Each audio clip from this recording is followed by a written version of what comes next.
Is all meat created equal? Could the steak on your plate be better for you depending on what the animal ate? Let's chew on that. Welcome to the wild world of the carnivore diet. It's a simple concept really, you eat animal products. That's it. No veggies, no fruits, just meat, fish, eggs, and for some dairy. It's like going back to our primal roots and it's gaining quite a following. Yet within this meaty kingdom there's a juicy debate simmering. You see, not all our four-legged protein providers are raised the same. Some graze leisurely on pastures, munching on grass and enjoying the sunshine. Others, well, their diet is more grain-oriented. Does it make a difference? Can the type of feed change the quality of the meat we consume on the carnivore diet? So let's cut to the chase and get to the heart of the matter. Grass-fed versus grain-fed meat. The carnivore diet is simple. If it's an animal product, it's on the menu. Imagine a world where your meals consist of juicy steaks, buttery lobster, and crispy bacon. That's the carnivore diet for you. It's a regimen that focuses solely on the consumption of animal products, from meat and fish to eggs. Some even allow dairy, but that's a topic for another day. This diet is not just about indulging in your love for meat, it's also about potential health benefits. Some proponents argue that the carnivore diet can lead to weight loss, improved heart health, and even a reduction in symptoms of autoimmune disorders. But remember, with great meat comes great responsibility. This diet is restrictive, and that means it won't be a walk in park. It might be difficult to stick to, and it could lead to nutrient deficiencies if not properly managed. Hence, it's always wise to consult with a healthcare professional before taking plunge into a sea of meat. Now let's get to the meat of the matter. When we talk about meat, we often come across terms like grass-fed and grain-fed. These labels don't just refer to what the animals eat, they also have implications for the nutrient content of the meat and potentially the health benefits for those on the carnivore diet. But what does the type of meat, grass-fed or grain-fed, actually mean for this diet? Well, stick around as we dive deeper into this juicy topic in our next scene. If you're finding this video helpful, don't forget, give it a thumbs up and subscribe to our channel for more carnivore diet insights. Grass-fed or grain-fed, what's the beef about, you might ask? Well, let's chew the cud and figure it out together. Let's start by picturing a cow in its natural habitat. It's probably ambling around a green pasture, munching on grass, right? That's the scene for grass-fed cattle. They're allowed to roam free, grazing on grass and other vegetation throughout their lives. Sounds idyllic, doesn't it? Now contrast that with grain-fed cattle. These bovines are typically raised on pasture too, but as they near the end of their lives, their diet shifts to grains, like corn and soy. This change in diet is designed to fatten them up quickly, making their meat more marbled and, some would argue, tastier. So, we've established that the cows are eating differently, but what does this mean for the meat on your plate? Well, the menu the cows are served directly affects the nutrient profile of the meat. Grass-fed beef, for instance, can have higher levels of certain nutrients like omega-3 fatty acids, which are good for heart health, and conjugated linoleic acid, a type of fat that might have cancer-fighting properties. Grass-fed beef also tends to be leaner, with less saturated fat, though this can vary depending on the cut. On the other hand, grain-fed beef often has more marbling, which can make it more tender and flavorful to some palates. It's also typically cheaper and more readily available than grass-fed beef. But it's not just about the nutrients. There's also the matter of taste. Some people swear by the rich, buttery flavor of grain-fed steak, while others prefer the slightly gamey, earthy taste of grass-fed beef. It's like the carnivore's version of the classic chocolate versus vanilla debate. And let's not forget about the environment. Grass-fed cattle systems can be more sustainable and better for biodiversity than grain-fed systems, as they can help to maintain and even restore grasslands.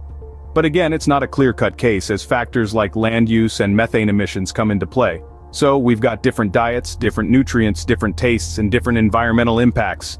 There's certainly a lot to consider when choosing between grass-fed and grain-fed meat. But the question remains, does it matter for the carnivore diet? So, could grass-fed meat be the top dog on the carnivore diet? Let's chew on that question for a bit. Grass-fed meat has been riding a wave of popularity recently, and for good reason. When we're talking about nutrients, grass-fed meat seems to have a bit of an edge. It's like the valedictorian of the meat class, if you will. Studies suggest that it may be higher in certain nutrients like omega-3 fatty acids, which are known for their heart-healthy benefits, and conjugated linoleic acid, a type of fat that could potentially help reduce body fat. And let's not forget that depending on the cut, grass-fed meat can be lower in saturated fat. That's quite a resume, isn't it? But that's not all. Choosing grass-fed meat could also be a nod to more ethical farming practices. Grass-fed animals typically graze on open pastures, which is a far cry from the crowded feedlots where grain-fed animals spend much of their lives. It's a bit like choosing between a cramped city apartment and a spacious country house. Which do you think you'd prefer if you were a cow? Now, this isn't to say that all grass-fed meat is raised under idyllic conditions. Like with anything, there's a spectrum of practices out there.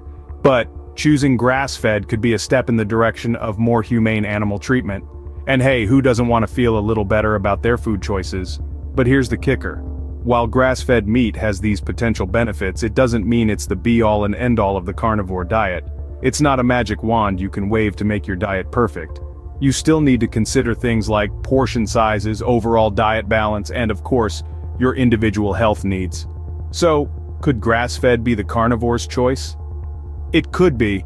But remember, grass-fed isn't a magic word that guarantees superior quality. Just because it's labeled grass-fed doesn't mean it's automatically the best choice. This statement may feel like a curveball, but let's break it down. When we're talking about meat, especially on a carnivore diet, it's not just about grass-fed versus grain-fed. It's about the quality of the meat you're consuming.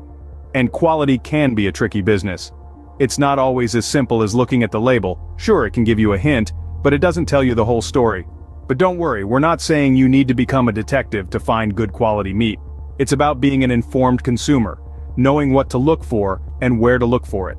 Responsible sourcing is key.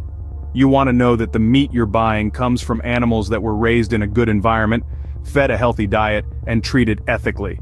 And let's not forget about diversity. Yes, you heard it right. Even on a carnivore diet, variety is the spice of life.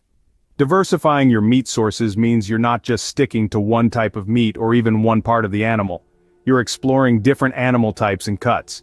You're getting in all those delicious nutrients from various sources. Think about it.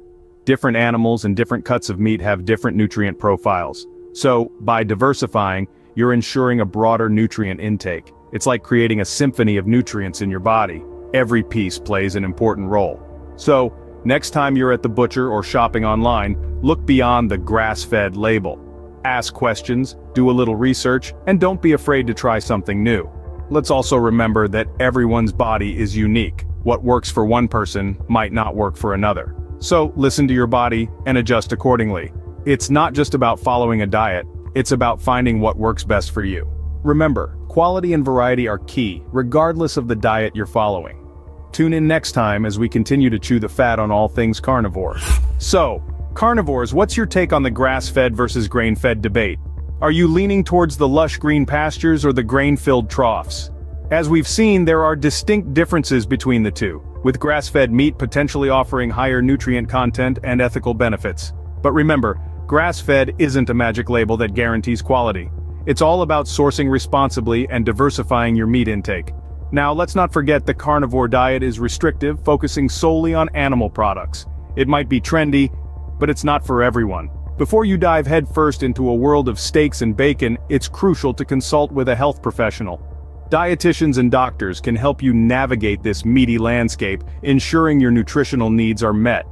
We're curious to hear your experiences and thoughts on the carnivore diet and the grass-fed versus grain-fed debate. Let us know in the comments below. And if you found this video helpful, don't forget to like, share, and subscribe. Until next time, stay hungry for knowledge.